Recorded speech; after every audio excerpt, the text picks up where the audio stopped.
Alright guys, I got a really cool one for you here today. This is a Savage Model 24 in 20 gauge and 22 Magnum 22 WMR. This is on loan to me today by my buddy Andrew. This thing's his baby, so we're going to be real careful with it. But appreciate him loaning this for the review. So to be specific, Model 24, but this one is a 24S-A. It has the case hardened receiver here. Wood stock, still got a nice polish on it. Doesn't appear to be any rusting. The bluing's still in really good shape. And I've looked down these barrels, and actually I'll try to see if I can get that for you guys real quick. Absolutely flawless interior of the barrels. So you depress this lever here, and then she'll break in half for you. I think some of the older models had a little lever up here you would push instead, but this one's on the side there, which, by the way, according to the stamping on the side here, this should be a 66 or 67 production date. Okay, so if I can get this to focus, sort of. So the 20 gauge barrel, real good shape there, looks flawless. And then the same for the 22 WMR barrel. Well, we lost focus there, but you saw it there for a second. Now I gotta get it to refocus. So there's your little ejector leg there, or what have you, for the 22 WMR, and then for the 20 gauge shell. And then you have your selector on the hammer here. So that would be for the 22 WMR, the top barrel. And then if you want 20 gauge, you just flip it down like that, and then when it strikes, there you go. So you can see that top firing pin there for the 22 WMR, and then the lower one for the 20 gauge. Now we were trying to figure out, or I should say I was, he believed that this was a modified or improved modified choke. It does not state anywhere on the barrel. And I did some research and I found conflicting information. Some people swearing that it was full choke, others that it was modified or improved modified. Some people were stating that they even contacted Savage and they said, oh yeah, it's a modified, improved modified. But I guess apparently the old advertisements for these said they were full chokes. So I think that's where the confusion comes from. So what I did was, I took my micrometer here, my caliper, what have you, and measured the bore. Link in the description if you want to get yourself one of these. And the measurement I came up with was 0.602, which should mean that it's a modified or improved modified, depending on the manufacturer and build date and all that, because some of them will say full choke's this size and others will say full choke's that size, so they can vary slightly. But a 0.602, depending on the year, depending on the manufacturer, it's anywhere from a modified to an improved modified. A full choke should be in the upper 500s. So not only is that valuable information so you know about how far you can shoot, of course you should pattern your shotgun, but give you an idea of your range there, but also because we were debating shooting some slugs, which I am going to do since it's only a modified or improved modified. Ideally you don't want to shoot slugs through a full choke. Tons of people out there will say it'll damage the gun and yada yada yada, but I can tell you from my research, it will not damage the gun as long as it's, you know, a modern gun or somewhat modern. Obviously this isn't too terribly modern, but it's also not 100 years old. And then the diameter of the sidewall on the barrel there would matter too, and this has got a pretty decently, obviously we're empty guys here before I do this, pretty decently thick barrel. So I still wouldn't run slugs through a full choke. Modified shouldn't be any issue whatsoever, so we're going to go ahead and run a few slugs today. As long as you're using a lead hollow slug like these are, if it does constrict it any at all, it'll basically, because it's soft lead and it's hollow, it'll just squish it a few fractions of an inch there, pops right out the end. So cylinder bore or improved cylinder is best for slugs as far as accuracy goes, because it doesn't do that any, but they still shoot pretty decent out of a modified. And actually I did a video on that, I'll link that in the description as well. It was with a 12 gauge, but I shot a bunch of slugs. A little lizard on the wall over there, been seeing those guys everywhere. I'll put a link in the description of that video. I went from like all the way clear down to improved cylinder all the way up to full choke with slugs, which not only show you that it's not a problem, it's not going to damage the firearm, but what we were doing was an accuracy test, and you can see the tighter the choke got, the bigger the group got. So Aside from those few paranoid people out there that think it'll damage it through a full choke, I just wouldn't shoot them through a full choke anyways because they're not too terribly accurate. So that said, we'll try some of these out on the rifle range. I have this Aguila here. It's 2B. It's $2, so it's larger than 4-buck but smaller than double-aught. We got just your standard Winchester 40 grain soft nose hollow points here, and I know there's another box in here. Also got some just some of these 7.5 shot here we'll put through it today. Alright, so we'll shoot some steel here with both the 20 gauge barrel and the 22 Magnum barrel. I'm going to go down to the rifle range as well to shoot longer range with the 22 Magnum and with the Slugs, and we'll get some patterns too. So I think I'll start out with the 22 Magnum on that steel gong of mine there in the center. There's a link in the description for that as well. Just see where a point of impact is so we know where to aim for these targets here. Alright, so like I said, to press this lever, she'll break down. You can insert your cartridge. Make sure the hammer selector is on the correct one. And then fire after you pull the hammer back.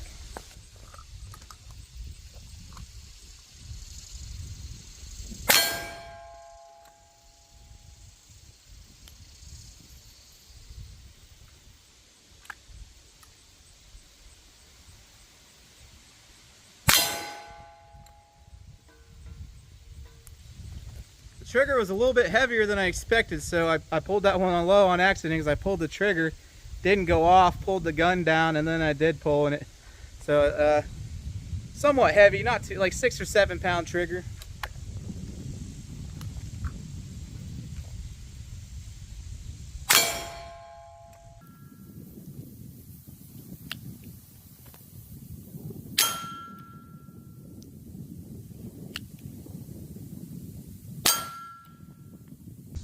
So I can't dry fire this one to show you guys, but it's got a real nice trigger as far as like there's no creep or anything like that. It's just a little bit heavy. It's probably like in the 7 pound range.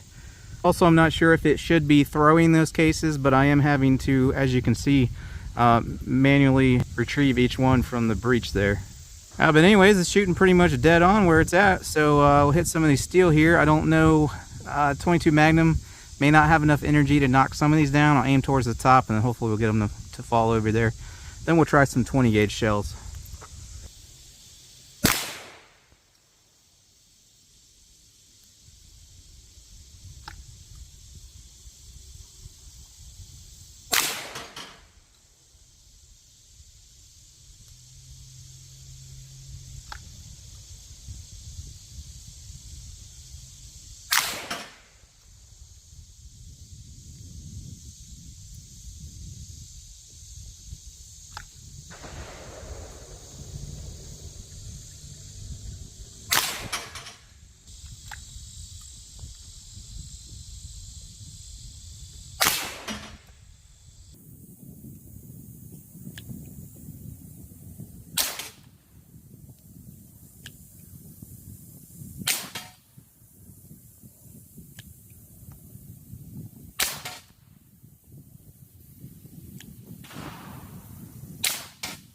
I was shooting the very top of those bowling pins because my first shot was a little lower and didn't knock it over. And you can't miss with that thing once you get used to the trigger.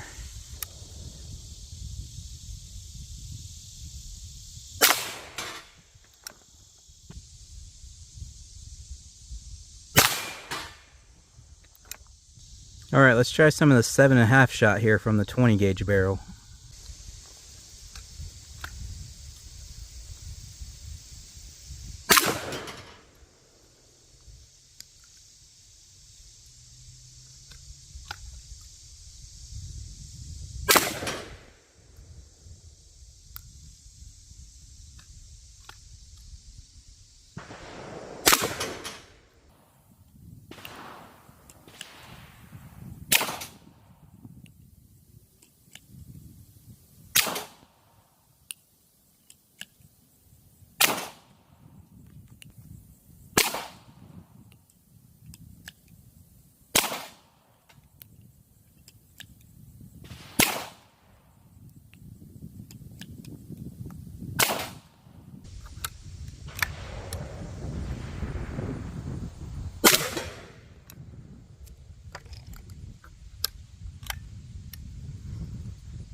Man, I forgot how much fun it was to shoot 20 gauge.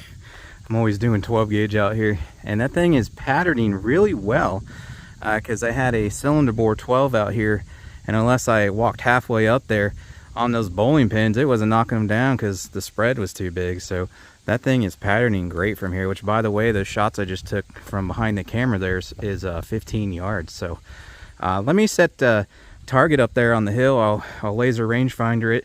Should be somewhere around 20 something, and we'll see how it patterns with that from there. All right, so you might see a little yellow on there. It's just scratched up. Okay, so it's just scratches on there and stuff from being in the trunk. There's no bullet holes in it, so we'll be able to see the pattern pretty good. But I'm going to zoom you guys in when I go to shoot, and according to my rangefinder here, which, by the way, this is a real good budget option, guys. I've been using this thing for years, not had a single problem out of it. It's still on the original battery. There's a link in the description for that if you want to get yourself one, but I've been extremely satisfied with this thing, especially for the price. But anyways, this says it's 21.3 yards from right here where I'm standing behind the camera. So I'm going to zoom you guys in for the shot, but we're at 21.3 yards. All right, let's go check it out. I wasn't sure. The 20 gauge barrel is on the bottom. Obviously, it's only a difference of like an inch, but I wasn't sure if it was going to go low or not. So I aimed a little high on that center red dot there, and it looks like that's pretty much where the pattern went. You can see there's a few more hits up here than there is down there. I basically just aimed right here because I didn't know if it was going to hit low or not, but nope, it pretty much went right where I was aiming. So that is excellent, and that's not a bad pattern for those cheap shells there from 21 yards. So like I said, that's just pretty much the cheapest of the cheap there, as far as at least American goes, Winchester and whatnot. So you can get better shells than this with a heavier payload. I believe, yeah, you can shoot 3-inch in that as well. These are 2 3/4 inch. So with better loads, with more shot in them, what have you, you can get an even tighter pattern than that from there. So even with those, I'd say you're probably good to go for at least 30 yards on, you know, rabbits, quail, and things like that. And that's kind of the whole idea behind this thing, guys. It's a survival rifle types, or a combo gun. So you got the 20 gauge barrel there for the shot, so anything that runs like a rabbit or a grouse or a pheasant or whatever, you can take that. Like I said, with this, at least this one only being about a modified choke, you can use deer slugs in it also and hunt deer, or even, you know, black bear, I guess, or at least in self-defense. And then you have the 22 WMR barrel up here for if you got something a little further out and you need to take a precise shot at 50, 100 yards or whatever, then you have that rimfire barrel up there for that. So while we're down here, I'm going to throw this target back up, and we're going to try some of this 2-buck right here, which these are 2-buck. I know it says 3F there, and I wondered about that for myself, but that's just that country's designation, but it is 2-buck. So I don't know, should we still go 20 yards there? I think I'm just going to go 15. I'll move it up a little for this. I'm not sure what you'd use this for other than like self-defense. Obviously, that's not going to be a very good self-defense gun being a single shot, at least not for home defense. You want something better than that. But, you know, you could use these on like coyotes or wild hogs, and in a pinch, even deer if it was a survival scenario. So, but these, you know, buckshot like that tends to spread out a decent amount. Yeah, screw it. We'll just go 20 yards again and see what she does. So I think I pulled that a little off to the right there, but we'll still be able to see what kind of pattern we got. Alright, so obviously these larger holes here. So yeah, I pulled a little off to the right when I pulled the trigger. But I was aiming dead center this time. Like I said, I pulled a little off to the right when I shot. So pretty on-point pattern there when you consider that. Looks like we might have a few over here. I'm not sure because this thing already had a bunch in it there. All right, so we'll head down to the rifle range and we'll try some longer range shots with the 22 WMR. So here we are at the rifle range. As you should be able to tell by now, there were some other shooters down here. So I'm going to voice over for most of this. I got my target set up down there. We're going to try a couple groups at 50 yards, and then I also have the gong at 100 there. I just personally don't like verbally recording while there's other shooters at play. I just don't like to draw attention to myself like that, so that's why generally whenever someone else is down here, I'm just going to voice over. So I was just trying to print a couple groups here at 50 yards. My eyes aren't the greatest. I am way better with a scope. Really need to get in and get glasses this year. But with that said, not only is the eyesight not that great, but I was having trouble kind of focusing on the target and the sights. Not the best target for trying to shoot groups on irons. Plus the iron sights on this aren't the best either, which I'm going to show that in a minute. But I'll probably zoom in here and just fast forward you through this, and maybe you guys can see something, I'm not sure. But then I'll also throw up a photo of the groups that I did accomplish real quick. I was shooting the upper right target here at first, and then once I zoom you guys in, I was shooting at the head.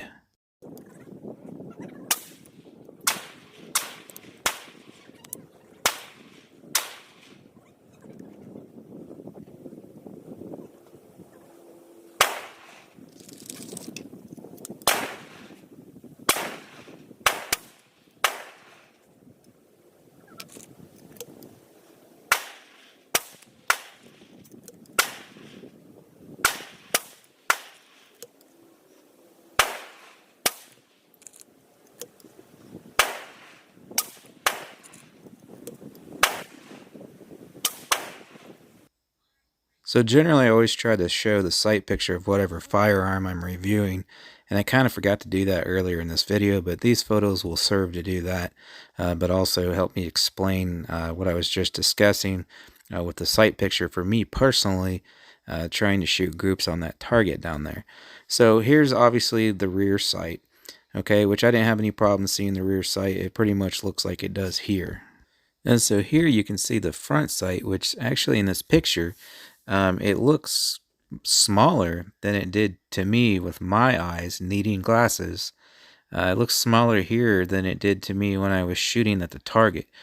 So not only did it look almost twice as wide as that while I was shooting it, but it was blurry, like how the rear sight looks right now in the picture, how it's blurry like that. That's how the front sight looked to me, but it also looked larger than what this camera is now focusing in on it at. So, that said, I'm sure someone with better eyes than me, or if I could somehow rig a scope up on there, it would probably shoot twice as good as what you see here, which is about 2¼ to 2½ inch groups. That's what I managed to print at 50 yards there.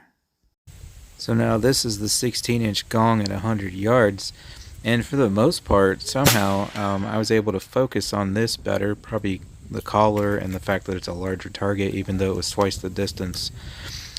So I pulled one shot to the left, and I also pulled a couple high. The sunlight kept changing on me, so there's a high one right there. Like I said, the sights were still blurry for me. So sometimes I had difficulty lining them up, and I accidentally shot higher on some than I did on others, and I did pull one to the left a little bit because that heavy trigger got me once.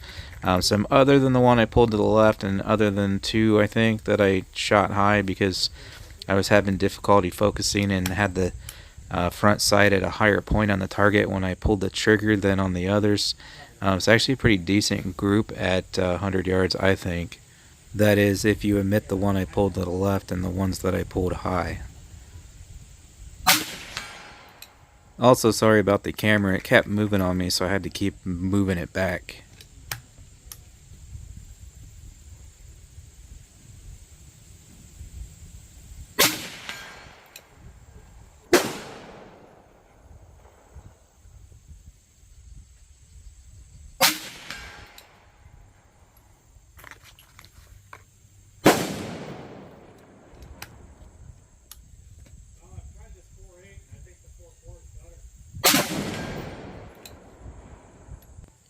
So now here's 4 of those Winchester rifled slugs.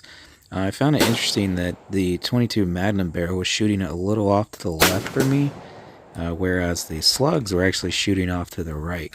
They kind of just slung up and down about an 8 or 10 inch pattern here at 50 yards, but I was having a real hard time focusing on the center of this target, so I believe a good portion of that was for me not having the same aim point on each shot as far as elevation goes there. But I actually did better at 100 yards on the steel target, which I'll show you guys in a second.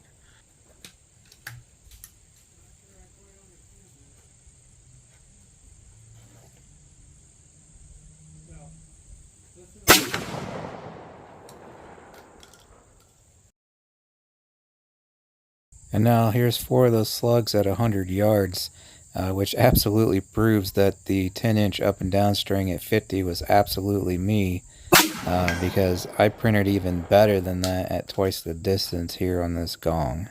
I just could not at all focus on that yellow target with those sights.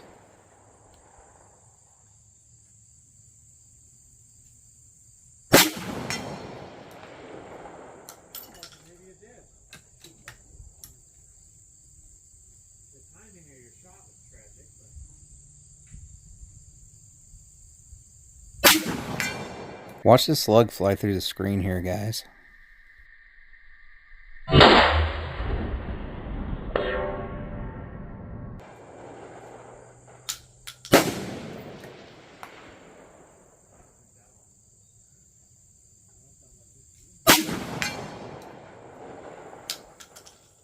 Sorry about the blurry picture there, guys, but I wanted to zoom in and highlight where those hits were, especially if you missed that first shot, which went dead center there. So that's going to do it, guys. Overall, this thing was a ton of fun to shoot. 22 Magnum and 20 gauge, about 2 of the funnest cartridges there is to shoot, really. I know there's a lot of other contenders, but for me at least, I really enjoyed shooting 22 WMR, 22 Magnum, and 20 gauge as well. Like I said earlier, this thing seems to pattern pretty well. And as you just saw there, it shoots slugs pretty well too. Now, with that said, the sights on this thing are more than adequate. Like I said, I actually really need glasses pretty badly. So the sights are actually pretty decent on it. It's just my own poor eyesight.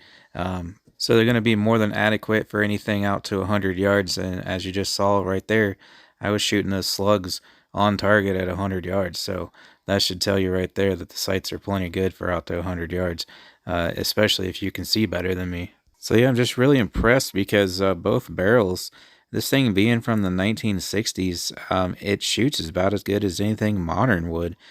Seems to be plenty accurate with the rimfire barrel, and it shoots slugs accurately, and it patterns shot really well too.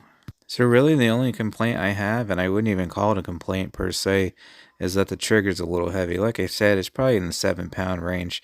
But I think that probably has something to do with making sure that since it has 2 different barrels and you have the selectors and whatnot, I would imagine it's probably needing to be a little heavier like that to ensure that you get reliable ignition of both of those cartridges there. So I'm going to guess that's probably a necessity. So that would be the only complaint, if you will, although I'm sure it's a necessity, and it's still not that bad at 7 pounds or so.